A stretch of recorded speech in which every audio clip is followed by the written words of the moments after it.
அவராலே நிறைவான பலன் உண்டாகிறது. அப்ப அவரால நிறைவான பலன் வரணும்னா நீங்க எல்லாரும் வந்து இப்ப அவருடைய செட்டையின் கீழே வந்து உட்கார்ந்துருக்கீங்க. எதனால? அவருடைய தயவுதான். ரூத் சொல்றா, அவன் மாமியாருக்கு நான் போகும்போது எங்க தயவு கிடைக்குதோ அந்த இடத்துல நான் என்ன செய்தேன்? கோதுமை மணிகளை பொறுக்கி கொள்கிறேன். அப்ப உங்களுக்கு தேவனுடைய சமூகத்துல தயவு கிடைக்கிறதுனால நீங்க எல்லாரும் என்ன செஞ்சுட்டீங்க? இங்க வந்திருக்கீங்க. இப்ப இங்க வந்த இடத்துல கர்த்தர் உங்களுக்கு என்னென்ன வார்த்தைகளை கொடுக்கிறார் என்று சொல்லுவோம்னா, ரூத் 2ஆம் அதிகாரம் 13ஆம் வசனத்துல போவாஸ் என்ன சொல்றான்? போவாஸை பார்த்து எனக்கு இந்த இடத்தை கொடுத்துருக்கிறீங்க, அதுவே ரொம்ப பெருசு, அடுத்தால என்ன பண்றீங்க? என் மேல ஆறுதலா இருந்து எனக்கு என்ன செய்றீங்க? பக்கத்துல எனக்கு ஆலோசனை சொல்றீங்க. அது என்ன சொல்றாங்க? 13ஆம் வசனத்துல ஆறுதல் சொல்லி உன்னுடைய அடியாளோட பட்சமாய் பேசினேன். ஆறுதல் சொல்லி உன்னுடைய அடியாளோட பட்சமாய் பேசினேன். அதேதான் நம்முடைய தேவன் நமக்கு ஆறுதல் சொல்லுகிற தேவன்.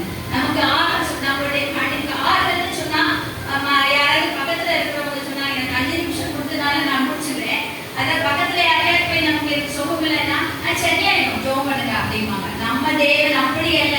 அவர் கண்ணீரை துடைக்கிற தேவன். சகல ஜனங்களின் நிந்தைகளை இந்த பூமியிலிருந்து எடுத்து போடுவேன் என்று சொல்லி கர்த்தரே என்னை சொன்னார் என்று வாக்கு கொடுத்திருக்கிறார். பிரியமானவர்களே, சீயோனே உனக்கு ஆறுதல் அளிக்கிறேன் சொல்றாரு. அவர் என்ன சொல்றாரு? அடுத்தது பாலான சிரத்தை என்ன செய்தார்? தேய்ச்சல் அடைய செய்கிறார். அப்புறம் என்ன செய்றார்? வறண்ட நிலத்துல என்ன செய்கிறார்? ஏதேன் தோட்டத்தை போல உண்டாக்குகிறார். பிரியமானவர்களே, அவாந்தர நிலத்தை என்ன செய்கிறார்? கர்த்தருடைய தோட்டமாக மாற்றி அந்த இடத்துல சந்தோஷத்தையும் மகிழ்ச்சியும் துதியை கொடுக்கிறார். பிரியமானவர்களே, இந்த இடத்துல வந்திருக்கிற அத்தனை பேரும் கர்த்தர் ஆறுதல் அளிக்கிறார். அதற்காக தான் நம்ம இந்த இடத்துல வந்திருக்கோம். சோ முதலாவது நம்ம ஆறுதலை பற்றி படித்தோம். இரண்டாவது வசனை பார்த்தோம்னா 8வது வசனத்துல மகளே கேள். போவாஸ் என்ன சொல்கிறார்? மகளே கேள்.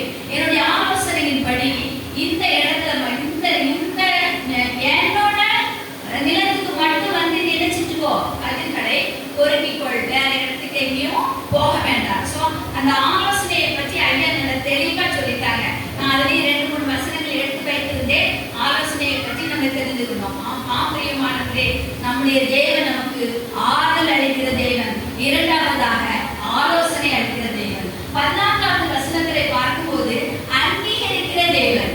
அதே போவாஸ் அந்த மகளை பக்கத்துல வச்சு அவங்களுக்கு சாப்பாடு கொடுத்து ஒரே இடத்துல உட்கார வச்சு அந்த மோவாபிய ஸ்திரீ சாபத்திலிருந்து வந்தவள் என்று அவளை ஒதுக்காமல் அவள் பக்கத்துல உட்கார வச்சு அவளுக்கு சாப்பாடு கொடுத்து தண்ணி கொடுத்து அவளுக்கு ஆதரிக்கிற நம் தேவன், அங்கீகரிக்கிற தேவன். அவளை ஒரு மகளாக அந்த வேற இடத்துக்கு நீ எங்கேயும் போக வேண்டாம், நீ வந்த இடத்துல கதிர்களையும் பொறுக்கிக்கொள், எங்க பக்கத்துல உட்கார்ந்து என்ன செய்யும், உன்னை அங்கீகரிக்கிறேன் என்று சொல்கிறார். பிரியமானவர்களே, நம்மை எப்படி அங்கீகரித்திருக்கிறார்?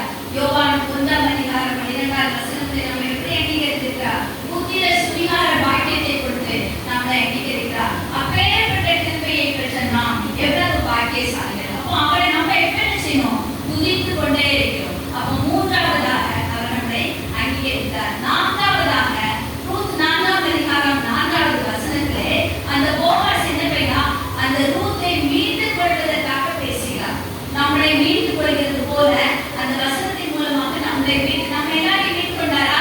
நம்ம எல்லாரும் தேவ சமூகத்தில் வந்து விட்டோமா? நம்முடைய பாவங்களை எல்லாம் கழுவி நம்மை சுத்திகரித்து நம்மை மீட்டுக் கொண்ட தேவன் நம்மளோடு கூட இருக்கிறார். அப்ப நான்காவதாக அவர் கொடுத்தது மீட்பு.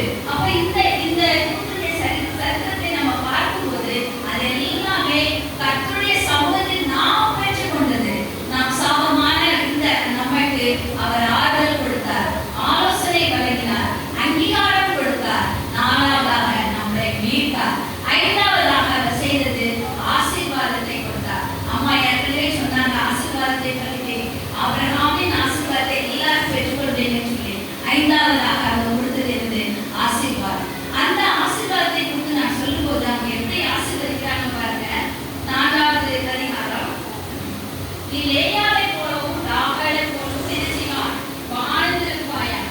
லேயாவை போல வாழ்ந்திருக்க செய்வாராக. நீ எவ்வாத்திலே பாக்கியவனா இருந்து பெத்லேஹேமிலே புகழ்ச்சி பெற்றிருக்க கடவாய். புகழ்ச்சி வந்தா மத்தேயு 1ஆம் அதிகாரம் 5வது வசனத்துல ஒவ்வொருத்தருக்கும் இவர் இவரை பெற்றார், இவர் இவரை பெற்றார் இருந்தது. ஆனா இவங்களுக்கு மத்த என்ன பண்றது? போவாஸ்